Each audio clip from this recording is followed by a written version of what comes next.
ಬರೀ ಹುಡುಗಿಯರು. ನಮಸ್ಕಾರ. ಹುಡುಗಿಯರೇ ಸ್ಟ್ರಾಂಗು ಇಲ್ಲಿ.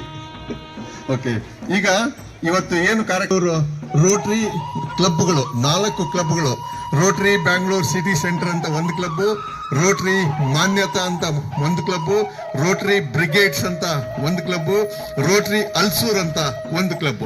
ಸೊ ಈ 4 ಇವತ್ತು ನಾವೆಲ್ಲ ರೋಟರಿ ಇಂದ ಬಂದಿದ್ದೀವಿ.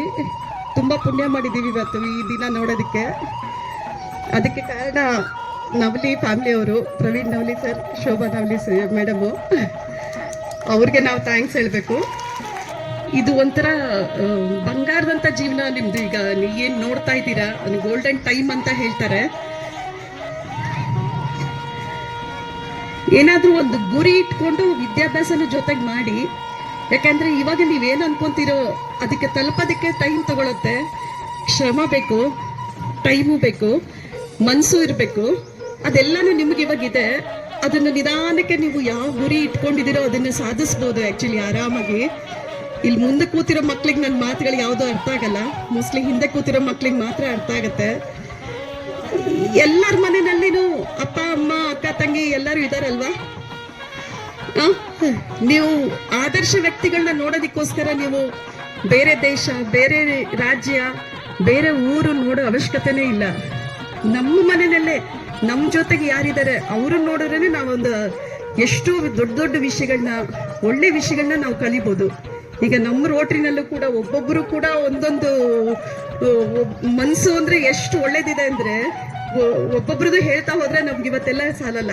ಬರೀ ನಮ್ಮ ರೋಟ್ರಿನಲ್ಲೇ, ನಮ್ಮ ಫ್ಯಾಮಿಲಿನಲ್ಲೇ ದೊಡ್ಡವ್ರು ಎಷ್ಟೊಂದು ಕೆಲಸಗಳು ಮಾಡಿರ್ತಾರೆ. ಅಷ್ಟನ್ನು ನೋಡ್ಕೊಂಡು ನಾವು ಕಲ್ತರೂ ಸಾಕು. ನಮ್ಮ ಟೀಚರ್ಸ್ ಎಲ್ಲ ಎಷ್ಟು ಕಷ್ಟಪಡ್ತಾರೆ, ಎಷ್ಟೊಂದು ಮನಸ್ಸು ಕೊಟ್ಟು ನಿಮಗೆಲ್ಲ ಹೇಳ್ಕೊಡ್ತಾರೆ.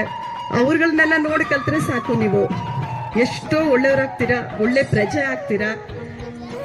ಕಷ್ಟಪಟ್ಟು ಓದಿ, ನಮ್ಮ ಯಜಮಾನ್ರು ಹೇಳ್ದಂಗೆ ಅಪ್ಪ ಅಮ್ಮಂಗೆ ಒಳ್ಳೆ ಹೆಸರು ತಗೊಂಡು ಬನ್ನಿ, ಅಪ್ಪ ಅಮ್ಮಂಗೆ ಕೀರ್ತಿ ತನ್ನಿ, ಅಪ್ಪ ಅಮ್ಮನ ಹೆಸರನ್ನ ಬೆಳಗಿಸಿ. Thank you so much. Well, you see, 10 years back he was studying here. Today he is sitting with us as president. So, you study well. All the very best. Thank you very much for Praveen sir for giving us the opportunity. Thank you very much. ಎಲ್ಲ ಗಣ್ಯರಿಗೂ ನನ್ನ ವಂದನೆಗಳನ್ನು ತಿಳಿಸ್ತಾ, ಇವತ್ತು Rotary Bengaluru city ಇವರು ವತಿಯಿಂದ ನಮ್ಮ ಶಾಲೆಗೆ ಡೆಸ್ಕ್ಗಳನ್ನು ಕೊಡ್ತಾ ಇದ್ದಾರೆ. ಕಳೆದ ವರ್ಷ ಅಂದರೆ ಒಂದು 2 ವರ್ಷದ ಹಿಂದೆ ಅನ್ಸ್ಕೊಂಡಿದ್ದೀನಿ, ರವೀಂದ್ರ ಸಾರು 30 ಡೆಸ್ಕ್ಗಳನ್ನು ಕೊಟ್ಟಿದ್ರು ನಮ್ಮ ಶಾಲೆಗೆ. 30 ಡೆಸ್ಕ್ಗಳನ್ನು ಕೊಟ್ಟಿದ್ರು. ಈಗ ಈ ವರ್ಷ ಈಗ ಪ್ರಸ್ತುತವಾಗಿ 25 ಡೆಸ್ಕ್ಗಳನ್ನು ಕೊಡ್ತಾ ಇದ್ದಾರೆ. ನಿಮ್ಮೆಲ್ಲರ ಪರವಾಗಿ ನಮ್ಮ ಶಾಲಾ ಮಕ್ಕಳ ಪರವಾಗಿ, ಶಿಕ್ಷಕರ ಪರವಾಗಿ ಮತ್ತು ಇಲಾಖೆಯಿಂದ ರೋಟರಿಯ ಈ ವೇದಿಕೆಯಲ್ಲಿರ್ತಕ್ಕಂಥ ಎಲ್ಲ ಗಣ್ಯರಿಗೂ ನಾನು ತುಂಬು ಹೃದಯದ ಅಭಿನಂದನೆಗಳನ್ನು ಸಲ್ಲಿಸ್ತಾ ಇದ್ದೀನಿ. ಯಾಕೆಂದ್ರೆ ಸರ್ಕಾರಿ ಶಾಲೆಗಳು ಇವತ್ತು ಬಲವರ್ಧನೆಗೊಳ್ತಾ ಇದ್ದಾವೆ. ಮೊದಲು ಶೈಕ್ಷಣಿಕವಾಗಿ ಬಲವರ್ಧನೆಗೊಳ್ತಾ ಇದ್ದದ್ದು ಮೂಲಭೂತವಾಗಿ ಶಾಲೆಗಳಲ್ಲಿ ಕೊರತೆ ಇತ್ತು. ಈ ಕೊರತೆಗಳನ್ನು ನೀಗಿಸ್ತಾ ಇರ್ತಕ್ಕಂಥದ್ದು ಇಂತಹ ರೋಟರಿ ಸಂಸ್ಥೆಗಳಾಗಿರ್ಬೋದು, ಮತ್ತೆ CSR ಆಕ್ಟಿವಿಟೀಸ್ ಅಲ್ಲಿ ಕಂಪನಿಗಳ ಕಡೆಯಿಂದ ನಮ್ಮ ಶಾಲೆಗಳಿಗೆ ಇವತ್ತು ಆಕರ್ಷಣೀಯವಾಗಿ ಆಗೋದಕ್ಕೆ ಕಾರಣ ಈ ತರದ್ದು ಒಂದು ಕಾರ್ಯಕ್ರಮಗಳು. ಈ ರೋಟರಿ ಸಂಸ್ಥೆಯವರು ಸಮಾಜಮುಖಿ ಕಾರ್ಯಗಳನ್ನು ನಿರ್ವಹಿಸ್ತಾ ಬರ್ತಾ ಇದ್ದಾರೆ. ಅದರಲ್ಲೂ ಮಕ್ಕಳ ಶೈಕ್ಷಣಿಕ ಅಭಿವೃದ್ಧಿಗೆ ಭೌತಿಕವಾಗಿ ಏನೆಲ್ಲ ಅವಶ್ಯಕತೆಗಳಿದೆ ಶಾಲೆಗಳಲ್ಲಿ ಅದನ್ನು ಪೂರೈಸ್ತಾ ಬಂದಿರತಕ್ಕಂಥ ರೋಟರಿ ಸಂಸ್ಥೆಯ ಎಲ್ಲ ಅದರ ಪ್ರತಿನಿಧಿಗಳಿಗೆ ತಮ್ಮ ಇಲಾಖೆಯ ಪರವಾಗಿ ಮತ್ತೊಮ್ಮೆ ಅಭಿನಂದನೆಗಳನ್ನು ಸಲ್ಲಿಸ್ತಾ, ನೀವೆಲ್ಲರೂ ಸಹ ಏನು ಇಲ್ಲಿ ನೆರೆದಿದ್ದೀರಿ, ಮುಂದಿನ ದಿನಗಳಲ್ಲಿ ನೀವೆಲ್ಲ ವಿದ್ಯಾವಂತರಾಗಿ ನಿಮ್ಮ ವಿದ್ಯಾಭ್ಯಾಸಕ್ಕೆ ನೆರವಾಗ್ತಾ ಇರ್ತಕ್ಕಂಥ ಇಂತಹ ಸಮಾಜಮುಖಿ ಕಾರ್ಯಗಳು ಏನಿದಾವೋ ಅವರೆಲ್ಲ ಏನು ಸಮಾಜಮುಖಿ ಕಾರ್ಯಗಳಿಗೆ ನಿಮ್ಮ ಪ್ರೇರಣೆ ಇದೆಯೋ, ನೀವೆಲ್ಲರೂ ಸಹ ಮುಂದಿನ ದಿನಗಳಲ್ಲಿ ಒಳ್ಳೆಯ ಸತ್ಪ್ರಜೆಗಳಾಗಿ, ಒಳ್ಳೆಯ ಜ್ಞಾನವಂತರಾಗಿ ಸಮಾಜದಲ್ಲಿ ಈ ಥರದ ಮುಂದಿನ ಜನಾಂಗಕ್ಕೆ ಈ ಥರದ ಸಮಾಜ ಉಪಯೋಗಿ ಕಾರ್ಯಗಳನ್ನು ನಿರ್ವಹಿಸಿಕೊಂಡು ಮುಂದಿನ ಸಮಾಜಕ್ಕೆ ನಿಮ್ಮದೇ ಆದಂತಹ ಕೊಡುಗೆಗಳನ್ನು ನೀಡಿ ನೀವೆಲ್ಲ ಮುಂದಿನ ಭಾವಿ ಪ್ರಜೆಗಳಾಗ್ತಕ್ಕಂಥವ್ರು ಸಮಾಜದ ಮುಖಿ ಕೆಲಸಗಳನ್ನು ಮಾಡ್ತಾ ಒಳ್ಳೆಯ ಸಮಾಜ ಸೇವಕರಾಗಿ ಒಳ್ಳೆಯ ಸತ್ಪ್ರಜೆಯಾಗಿ ಬಾಳಿ ಅಂತ ಹೇಳ್ತಾ ನನ್ನ ಕರೆಸಿ ಒಂದೆರಡು ಮಾತಾಡಲು ಅವಕಾಶ ಅಂತ ನಿಮ್ಮೆಲ್ಲರಿಗೂ ಹೊಂದಿಸ್ತಾ ನನ್ನ ಮಾತನ್ನು ಮುಗಿಸ್ತಾ ಇದ್ದೀನಿ. ಜೈ ಹಿಂದ್. ಈ ಶಾಲೆಯ ಎಲ್ಲ ಶಿಕ್ಷಕರು, ಮುಖ್ಯೋಪಾಧ್ಯಾಯರು ಹಾಗೂ SMC ಎಲ್ಲರಿಗೂ ನನ್ನ ಧನ್ಯವಾದಗಳನ್ನು ಅರ್ಪಿಸ್ತೇನೆ.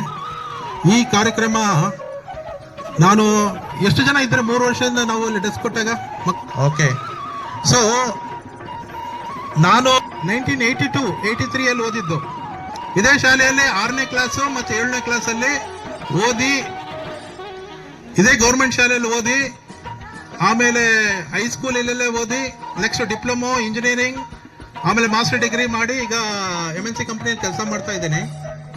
ಸೊ ಇದೇ ಸ್ಥಳದಲ್ಲಿ ನಿಮ್ಮ ಥರನೇ ಕೂತಿದ್ರಿ.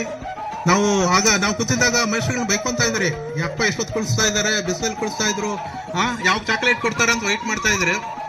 ಸೊ ಈಗ ನಿಮ್ಗೆ ಚಾಕ್ಲೇಟ್ ಬದಲಾಗಿ ಏನ್ ಕೊಡ್ತಾ ಇದ್ದಾರೆ ಅಂದ್ರೆ ಚೆನ್ನಾಗಿ ಕುತ್ಕೊಳ್ಬೇಕು ಅಂತ. 42 ವರ್ಷದಿಂದ ಹೇಗಿತ್ತು ಹಾಗೇ ಇದೆ ಶಾಲೆ. ಸೊ ಅದನ್ನ ನೋಡಿ ನಂಗೆ ತುಂಬಾ ದುಃಖ ಆಯ್ತು. ನೋಡಿದಾಗ ಬಂದಾಗ ಏನಪ್ಪ, ನಾವು ಆ ಕಾಲದಲ್ಲಿ ಏನು ನಮ್ಗೆ ಊಟ ಕರೆಕ್ಟಾಗಿ ಊಟ ಸಿಗೋದೇ ಕಷ್ಟ ಇತ್ತು. ಆಗ ನೆಲದಲ್ಲಿ ಕುತ್ಕೊಂಡು ಪಾಠ ಕಲಿತಾ ಇದ್ರಿ. ಬಟ್ ಈಗ ಎಲ್ಲ ಪ್ರೈವೇಟ್ ಸ್ಕೂಲ್ಗೆಲ್ಲ ಹೋಗ್ತಾ ಇದ್ದಾರೆ, ವ್ಯಾನ್ಗಳಲ್ಲಿ ಹೋಗ್ತಾ ಇದ್ದಾರೆ. ಅವರೆಲ್ಲ ಚೆನ್ನಾಗಿ ಯೂನಿಫಾರ್ಮ್ ಹಾಕೊಂಡು ಒಳ್ಳೆ ಡೆಸ್ಕ್ ಮೇಲೆ ಕುತ್ಕೊಂಡು ಬ್ಯಾಗ್ ತಗೊಂಡು ಹೋಗ್ತಾರೆ. ಅದೇ ನಮ್ಮ ಬಡ ಮಕ್ಕಳು ಇನ್ನ ನೆಲದಲ್ಲೇ ಕುತ್ಕೊಬೇಕು. ಅದು ಹೇಳಿದಾಗ ಈ ಮೇಡಮ್ ಇದ್ರು, ಚಂದ್ರಹಳ್ಳಿ ಮೇಡಮ್, ನಿಮ್ಮ ಹೆಸರೇನು ಹೇಳಿ ಮರ್ತ್ಬಿಟ್ಟೆ, ವಿಜಯಕುಮಾರ್ ಮೇಡಮ್. ಲಾಸ್ಟ್ ಟೈಮ್ ಹೇಳಿದ್ರು ಇನ್ನೊಂದು ರವಿಯಣ್ಣ ಇನ್ನೊಂದು ಸ್ವಲ್ಪ ಡೆಸ್ಕ್ ಕೊಟ್ಬಿಡಿ ಅಂತ ಹೇಳಿದ್ರು.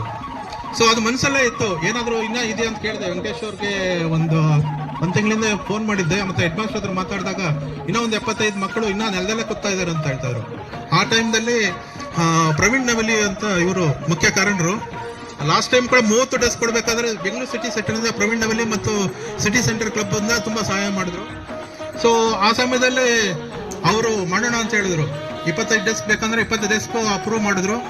ಆಮೇಲೆ ಇನ್ನ ಸ್ವಲ್ಪ ಹಣ ಒದಗಿಸ್ಬೇಕಾಗಿತ್ತು. ಆ ಸಮಯದಲ್ಲಿ ರೋಟರಿ ಕ್ಲಬ್ ಹಲಸೂರು ಮೋಹನ್ ಕುಮಾರ್ನವ್ರನ್ನ ಅಪ್ರೋಚ್ ಮಾಡಿದೆ, ಅವರು ಕೂಡ ಸಹಾಯ ಪಟ್ಟಿದ್ದಾರೆ. ಆಮೇಲೆ ಬ್ರಿಗೇಡ್ ಕ್ಲಬ್ ಇಂದ ಸಾಂಬಮೂರ್ತಿ, ಇವರೆಲ್ಲ ನಮ್ಮ ಪ್ರೆಸಿಡೆಂಟ್ಗಳು. ರೋಟರಿ ಕ್ಲಬ್ಗಳಂದ್ರೆ ಒಂದು 100 ಕ್ಲಬ್ಗಳಿದಾವೆ ಬೆಂಗಳೂರಲ್ಲಿ. ಕ್ಲಬ್ ಅಂದ್ರೆ ಒಂದಷ್ಟು ಜನ, ಒಂದು 25 ಜನ ಅಥವಾ 50 ಜನ ಮೆಂಬರ್ಸ್ ಒಟ್ಟುಗೂಡಿ ನಮ್ಮ ಸಮಾಜಕ್ಕೆ ಏನಾದ್ರು ಕೊಡ್ಬೋದು, ಏನು ಕೊರತೆ ಇದೆ, ಎಸ್ಪೆಷಲಿ ಬಡ ಮಕ್ಕಳಾಗಿರ್ಬೋದು, ಅಥವಾ ಏನೋ ಅಂಗವಿಕಲರಾಗಿರ್ಬೋದು, ಅಥವಾ ತುಂಬಾ ಪೇಷಂಟ್ಸ್ ಇದ್ದಾರೆ, ಹಾರ್ಟ್ ಪೇಷಂಟ್ ಇದ್ದಾರೆ. ಸೊ ತುಂಬಾ ಕೆಲಸ ಮಾಡ್ತಾ ಇದೆ. ನಾಟ್ ಓನ್ಲಿ ನಾವು ಡೆಸ್ಕ್ ಕೊಟ್ಬಿಟ್ಟು ನೋಟ್ಬುಕ್ ಕೊಟ್ಟು ಫೋಟೋ ತಗೊಂಡು ಹೋಗೋದಿಲ್ಲ ಕಾರ್ಯಕ್ರಮ ಅಲ್ಲ. ನಾವು ಯಾಕೆ ಬರ್ತಾ ಇದ್ದಾರೆ ಅಂದ್ರೆ ಇನ್ನೇನು ಅಗತ್ಯ ಇದೆ ಅದು ನೋಡ್ಕೊಳಕ್ ಬರೋದು. ಸೊ ಇಲ್ಲಿ ನಾವು ಒಂದು ಅರ್ಥ ಮಾಡ್ಕೊಬೇಕು, ನಾವು ಕಲಿಬೇಕಾದ್ರೆ ಪ್ರತಿಷ್ಠೆ ಬಿಟ್ಬಿಡ್ಬೇಕು. ಓಕೆ, ಪ್ರತಿಷ್ಠೆ ಬಿಟ್ಬಿಡ್ಬೇಕು. ಒಂದು ಸಮಾಜ ಸೇವೆ ಮಾಡ್ಬೇಕಾದ್ರೆ ಅದರಲ್ಲೂ ಕೂಡ ಬರುತ್ತೆ, ಅದನ್ನೆಲ್ಲ ತಗೊಂಡ್ಬಾರ್ದು. ನಾವು ಸಮಾಜಕ್ಕಾಗಿ ನಾವು ಏನ್ ಸೆಟ್ ಮಾಡ್ತೀರೋ ಅದು ಇಂಪಾರ್ಟೆಂಟು. ನೀವು ಸಹ ಒಳ್ಳೆ ಶಿಕ್ಷಣ ಪಡೆದು ಟೀಚರ್ಸನ್ನ ಕೇಳಿ ಚೆನ್ನಾಗಿ ಓದಿ. ಎಕ್ಸಾಮ್ ಬರ್ತಾ ಇದೆ, ಸೊ ನಿಮ್ಮ ಸಮಯನ ಸ್ವಲ್ಪ ತಗೊಂಡಿದ್ದೀರಿ, ಅದು ಕ್ಷಮೆ ಇರಲಿ. ಬಟ್ ನಾವು ಮಾಡಲೇಬೇಕಾಗಿತ್ತು, ಯಾಕಂದ್ರೆ ನೀವಿನ್ನ ಮಕ್ಕಳು ಇನ್ನ ನೆಲದಲ್ಲೇ ಕೂತಿದ್ದೀರಿ. ಇವತ್ತೊಂದು ದಿವಸ ಕಾರ್ಯಕ್ರಮ ಮಾಡೋದ್ರಿಂದ ಮತ್ತೆ ಇನ್ನೊಂದ್ಸರಿ ನಮ್ಮ ರೋಟರಿ ಕ್ಲಬ್ಗಳಿಂದ ಇನ್ನೇನಾದ್ರೂ ಅಗತ್ಯ ಇದ್ರೆ ಖಂಡಿತ ಮಾಡ್ಕೊಡ್ತೀರಿ. ಸೊ ಅದೇ ರೀತಿ ನಿಮ್ಮ ಟೀಚರ್ಸ್ ಎಲ್ಲ ನೀವು ನಮ್ಮಲ್ಲಿ ಟಚಲ್ಲಿ ಇರಿ. ಸೊ ಏನ್ ಬೇಕಾದ್ರೆ ನೋಡೋಣ, ನಮ್ಮ ಕೈಲೇನಾಗುತ್ತೋ ಅದನ್ನ ಮಾಡ್ತಾ ಇರೋಣ. ಸೊ ನಿಮ್ಗೆಲ್ಲರೂ ಒಳ್ಳೇದಾಗ್ಲಿ, ಚೆನ್ನಾಗಿ ಓದಿ, ನೀವು ಇನ್ನ ಚೆನ್ನಾಗಿ ಸ್ಕೋರ್ ಮಾಡಬೇಕು. ಓಕೆ, ಎಲ್ರಿಗೂ ಒಳ್ಳೇದಾಗ್ಲಿ. Thank you very much.